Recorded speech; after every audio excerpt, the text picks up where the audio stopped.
হাদির খুনিরা যদি দেশের বাইরেও পালিয়ে থাকে তাদের খুঁজে দেশে আনা হবে বলে জানিয়েছেন নৌ উপদেষ্টা অবসরপ্রাপ্ত brigadier general M Sakhawat Hossain.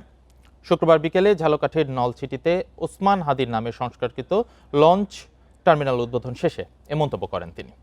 বলেন, নলছিটির এই টার্মিনালের সঙ্গে ওসমান হাদির অনেক স্মৃতি জড়িয়ে আছে, এজন্যই টার্মিনালের নামকরণ হাদির নামে করা হয়েছে। এ সময় হাদির খুনিদের গ্রেপ্তারের বিষয়ে তিনি জানান, চলতি মাসের মাঝামাঝি সময়ের মধ্যে বিস্তারিত জনগণের সামনে তুলে ধরবেন আইনশৃঙ্খলা বাহিনীর তদন্ত সংশ্লিষ্টরা।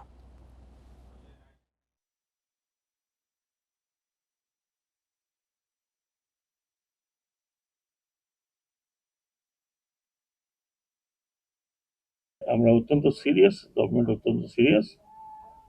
এটা নিয়ে পার্শ্ববর্তী দেশেও যদি কোনো তারা সেখানে চলে গিয়ে থাকে, সেখান থেকেও ফিরিয়ে আনার ব্যবস্থা ডেফিনেটলি হচ্ছে।